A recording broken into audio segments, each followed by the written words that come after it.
Je voudrais demander à Dominique Sopo, qui avait une si belle gerbe, de venir s'exprimer à son tour au nom de l'association SOS Racisme qu'il préside. Merci Dominique. Alors, en quelques mots, d'abord, merci à Claude Ribes pour organiser cette cérémonie depuis maintenant 7 ans. En tout cas, c'est la 7e édition.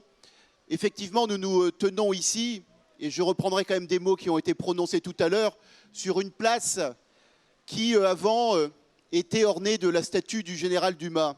Certes, les nazis ont enlevé cette statue, l'ont détruite, parce qu'il leur était insupportable de voir un nègre trôner sur une place parisienne, et sans doute cela leur évoquait-il la France, mais il se trouve que lorsque les nazis ont enlevé cette statue, il y avait encore en France des colonies, il y avait encore en France du travail forcé qui ne fut qu'aboli en 1946. Donc oui, la France sans doute évoquait beaucoup de grandeur aux nazis en termes d'égalité, en termes de fraternité, mais il y a aussi des pages sombres de l'histoire qu'on ne peut pas comme ça balayer d'un revers de main ou occulter. L'histoire dont nous parlons est une histoire qui crée des douleurs, est une histoire qui est fondée sur des préjugés, est une histoire dont il faut se souvenir pour participer à la prévention de la répétition du crime.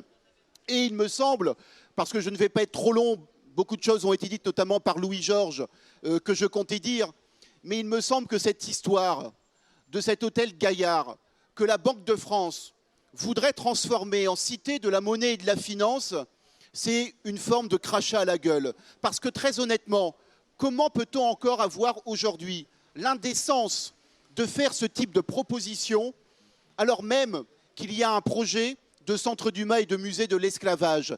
Est-ce que ces gens sont sérieux lorsqu'ils proposent cela? Malheureusement, oui, ils le sont.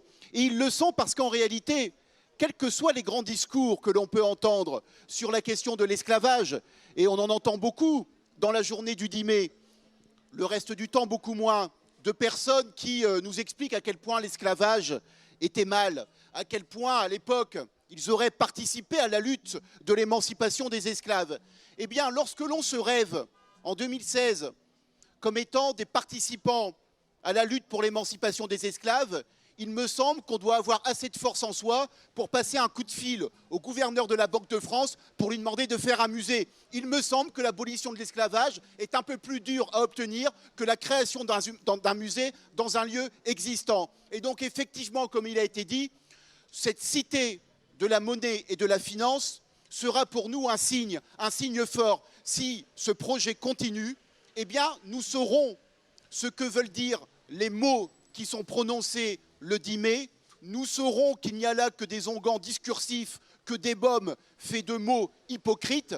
Lorsque l'on est saisi par cette histoire, on est pleinement saisi et il y a des actes qui doivent aller avec. Et il est hors de question que dans notre pays, cette question de l'histoire de l'esclavage reste une mémoire cornérisée, que l'on veut cornériser en Guadeloupe, puisqu'on nous dit qu'il y a le Memorial Act. Ça n'est pas en Guadeloupe que l'on veut un musée de l'esclavage. Il existe, c'est très bien et il est formidable, c'est ici à Paris, parce que l'esclavage, ça n'est pas que l'outre-mer. L'esclavage, c'est une politique qui a été menée par la France, par les pouvoirs publics français, et c'est ce crime contre l'humanité qui doit être ici enseigné, qui doit être présent pour qu'on se le remémore, non pas se le remémorer pour une sorte de névrose de la mémoire, pour une sorte de névrose identitaire, mais se le remémorer parce que c'est lorsque l'on détruit l'héritage de cette histoire-là, eh bien que l'on peut entrer pleinement dans la fraternité et dans une fraternité glorieuse. Je vous remercie.